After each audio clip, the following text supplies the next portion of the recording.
marriages would be so much stronger if we viewed ourselves as a team, especially when you think about fighting. If we are in a fight, if you win, that's not teamwork. That's us being against each other. Welcome to the Steward Lab Podcast with our parents, James and Amberlee Rich. Join Mom and Dad as they explore how to be good stewards with your time, money, relationships, health, careers, and even your kids, like us. It's all about growing God's kingdom. Come on, let's experiment.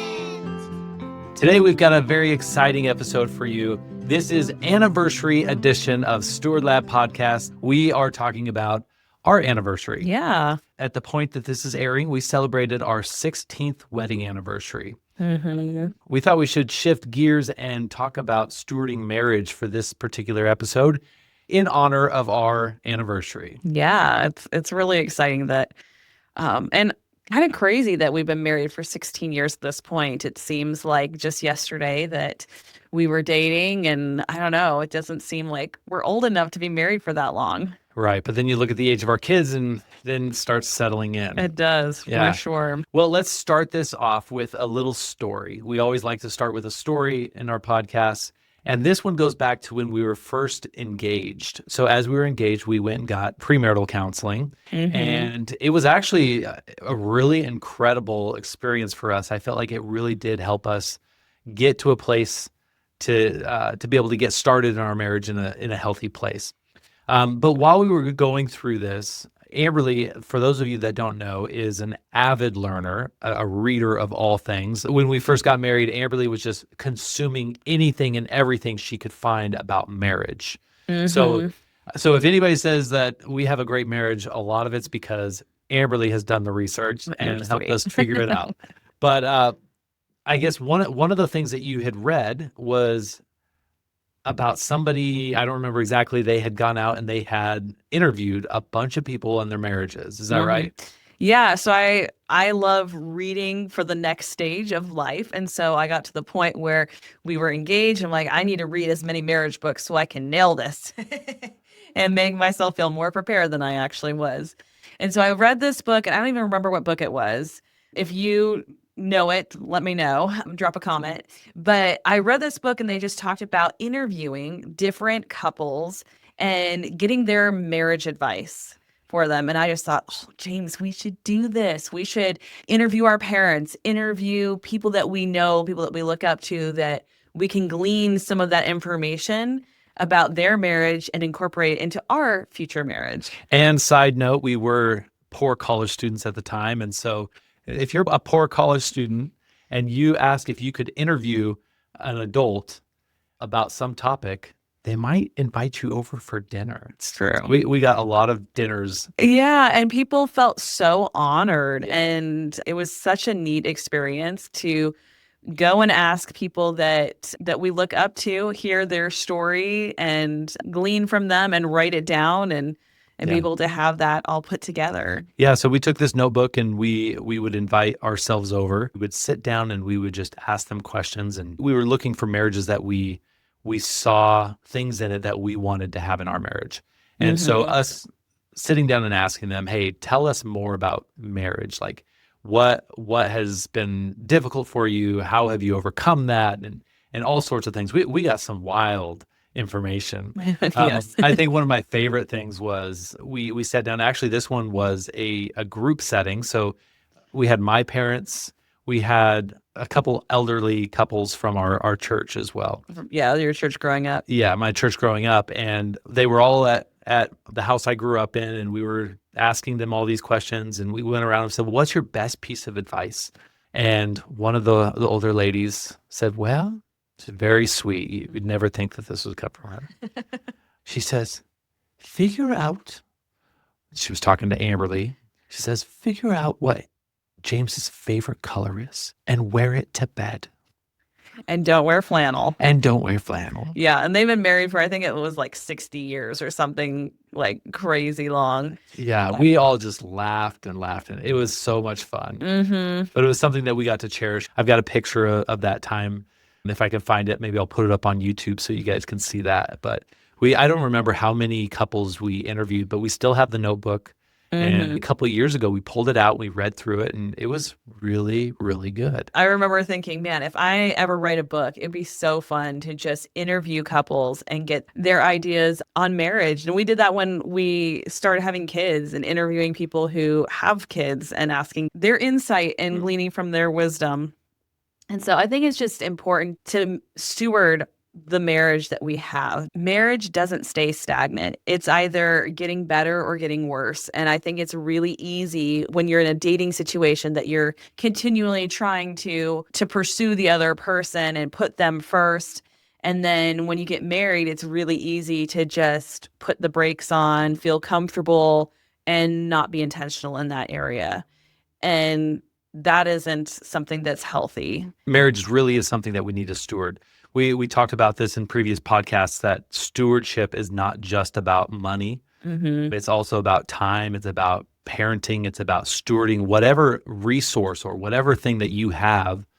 You are to be stewarding it. You're managing it. We're going to do something fun. We're going to go through and we're going to talk about some of the best marriage advice we've heard, or maybe we've read, or we've experienced out of firsthand knowledge, I suppose. And so we've got a few of these. We're going to talk through them. This first one came from our premarital counseling.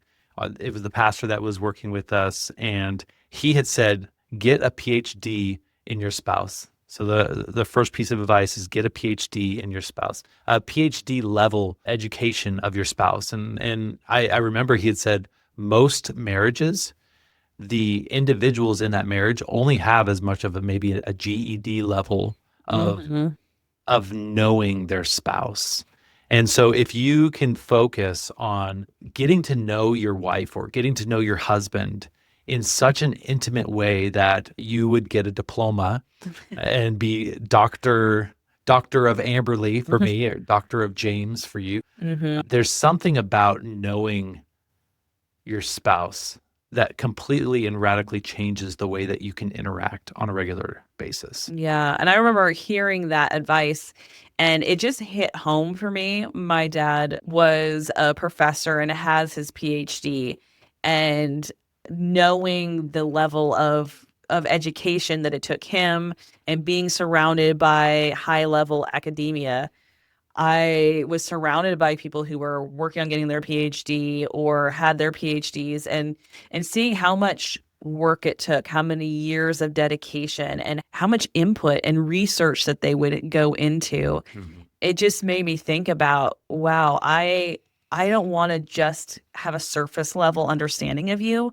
I want to know the deep, intricate things, and I'm not going to find that out before we get married. I'm not going to get a PhD in you. It's like this ongoing thing. And as we are growing and changing as we get older together, it's not like, oh, I got my PhD, now I'm done learning about you. It's something that is continuous, and it just changes and adapts over time. Something interesting about this thought is, if you are actively trying to get a PhD of your spouse, and your spouse is trying to get a PhD version of information of you, that is not just about the individual trying to get the PhD, putting the effort in, but also the other spouse needs to be open, be an open textbook. And I see a lot of marriages that is not the case, that there's compartments that are hidden from each other.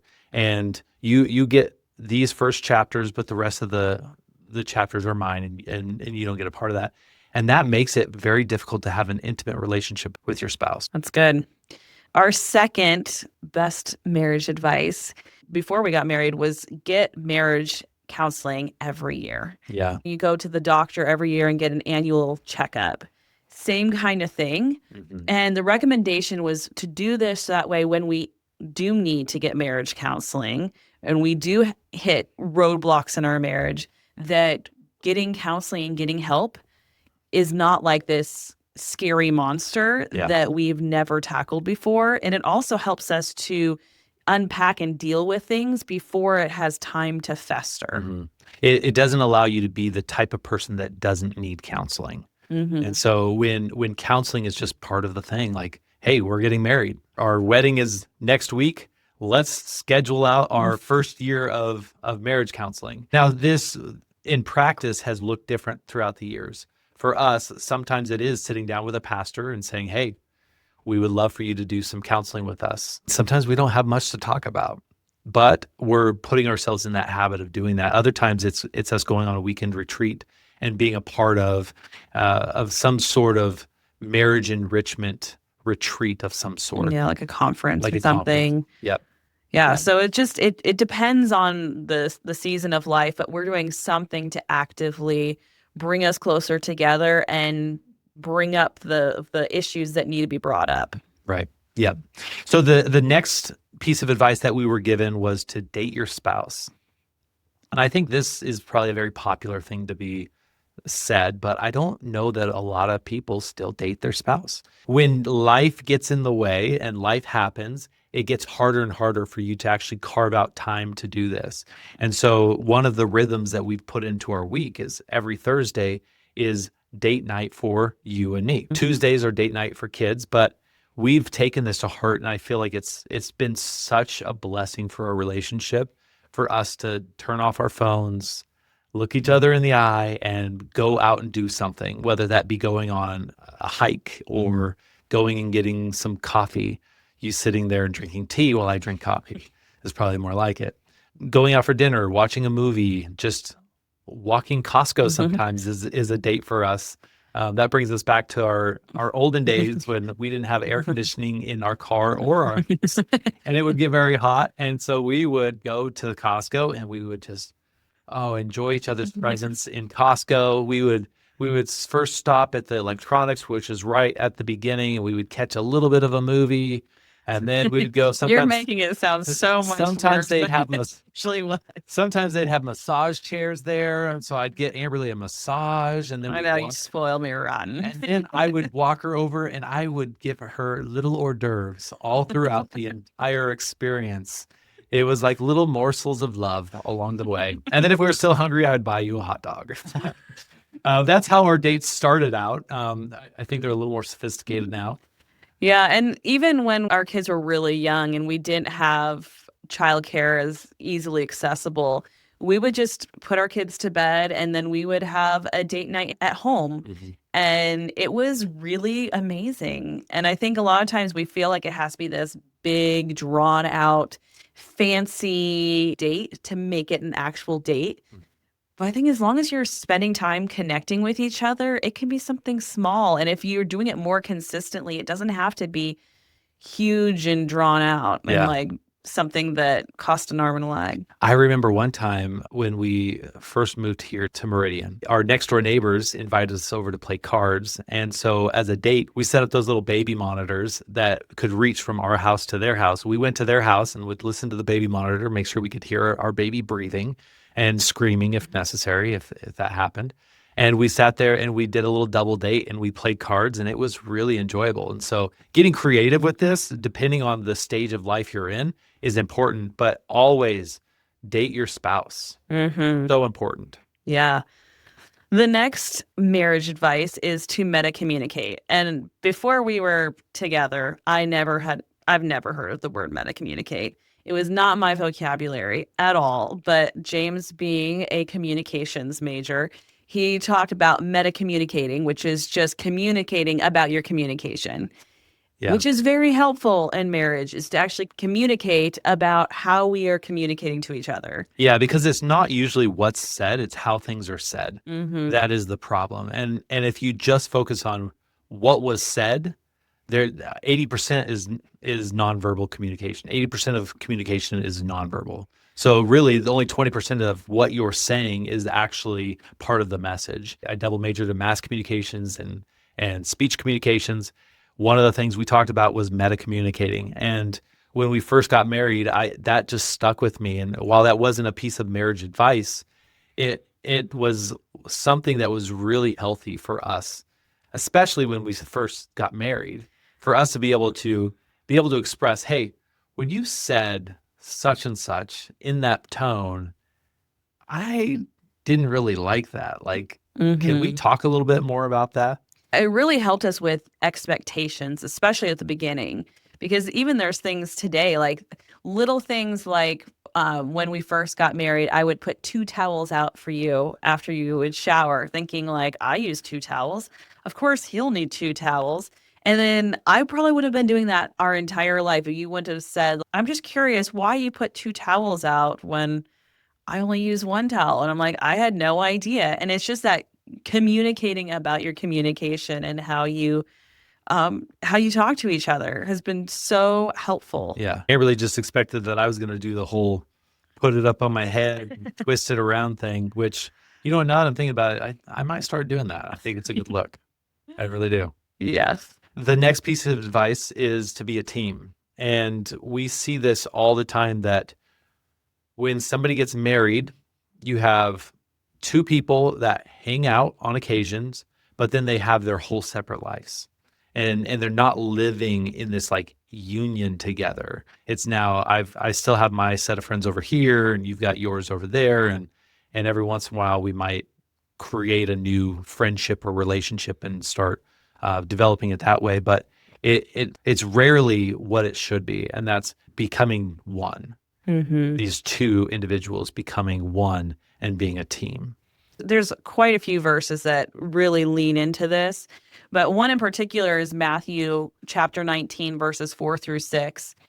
It says, this is he answered, talking about Jesus, "Have you not read that he who created them from the beginning made them male and female, and said, therefore a man shall leave his father and his mother and hold fast to his wife, and the two shall become one flesh." There's that team aspect in there. So they are no longer two, but one flesh. What therefore God has joined together, let not man separate. It's really easy in the world today to view marriage as two individuals with two different sets of ideals, two separate dreams and passions coming together and support each other to do their own thing. Biblically, as we are one, this isn't like us doing separate things and just being like, oh yeah, James, I'll support you doing this and you support me while I go and do my thing. Like, how can we join together, be a team and have a vision together and be looking at something and working together as a team? And like, we have that aspect even with our children. Like, we are a family team on mission. Marriages would be so much stronger if we viewed ourselves as a team, especially when you think about fighting. Like, if we are in a fight, if you win, that's not teamwork. That's us being against each other, having two individual ideas. When you think about this in the team aspect, like I played soccer in college, and you've got multiple individuals on the field, and they all have their own roles, but they're all going towards the same thing. Their goal is to score a goal. Their goal is to win. And that's what I think as married couples, we need to be looking at our marriage in that way. We are on the same team. We have different roles, yes, but we have a similar goal, and that is to win together. When married couples look at their marriage in that way, they're able to make so much better decisions. They're able to make progress in the relationship. They're able to make progress in the way that they raise their kids, make progress in every aspect of their life, simply by having a team approach when it comes to their marriage. No matter what, people are going to be dreaming about their future. And I would much rather have a dream that we are united and going in the same direction than going in two separate ways. Yeah. So the next piece of advice is practice putting your spouse first in the little things. Now, this is something that Amberlee brought into the marriage. She constantly would break a cookie in half. She would give herself the small. She would give me the large. Like, even in the small things, Amberlee had always had just this heart to serve me and be humble. What it made me want to do is do the same for you. Humility in a relationship is quite frequently responded to with humility. And so when we have two spouses that are coming at it as I need more, I want the most, then that feeds into this pride cycle that just gets out of hand. This trait that Amberlee has, being able to put me ahead of herself, has made me a better husband. It has not made me want to take advantage of her. Would you agree with that? Yeah, I feel like it's been such a good practice for me, and I'm not entirely sure where I got it either. I just felt like it was something to help me be less selfish. The first shall be last and the last shall be first. I was just trying to think about like the way that Jesus loved people and loves people is he put them before himself. He died on the cross for us. He sacrificed way above and beyond anything that we can comprehend. And how can I just have a sliver of that for my husband and for my kids? How can I incorporate that kind of selfless love and put it into a daily practice? And my thought was, if I try this on the little things, then when the big things come up, it's going to be a lot easier. That little habit of just trying to serve you in the little things made it easier when big things have come up, and being able to not always feel like I have to get my way 100% of the time and to serve you. That's great. Our last piece of advice, I think this is one of my favorite, is to dream together. And we've talked about the hot tub experience that we had coming up with our dream life, but dreaming together can really bring your relationship to a completely different level. And when you start dreaming together, if it's something that seems challenging or hard to obtain, two people going towards the same thing is going to go so much farther than both people going in different directions and never getting anywhere. In the verse in Matthew, they're no longer two but one flesh. Like, if we can work together and come up with things together, how much better our relationship will be. And dreaming, I think it just helps us to reflect on things and be proactive instead of living life in a reactive way.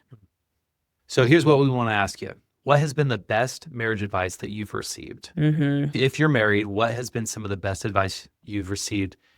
How have you been acting it out as well? If you have a good piece of advice and you're on YouTube, jump down in the comments and let us know. We'd love to see and get a conversation going about some of the pieces of advice you got when you were getting married or in your marriage. And then we want you to experiment with this. What is one thing you can do in your relationship right now that can help you just be more intentional?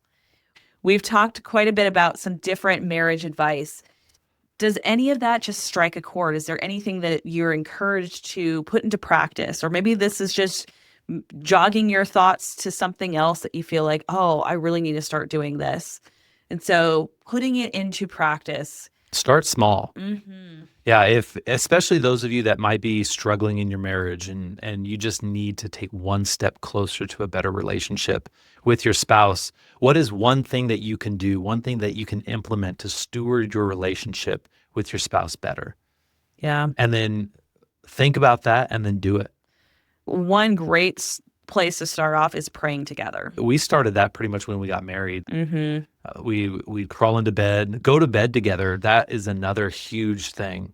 Like, have the same bedtime, have the same get up time. That was tough for me because I like my sleep. You like your sleep, and I didn't need as much, and so that took some adjusting. But it's really, I think, helped our relationship in so many ways when we end the day together and we start the day together.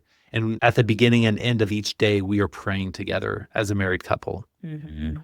So if you are married, share this episode with your spouse and have this be a conversation starter for the two of you of how can you be more intentional with your relationship? How can you draw closer to each other and have Christ be the center of it?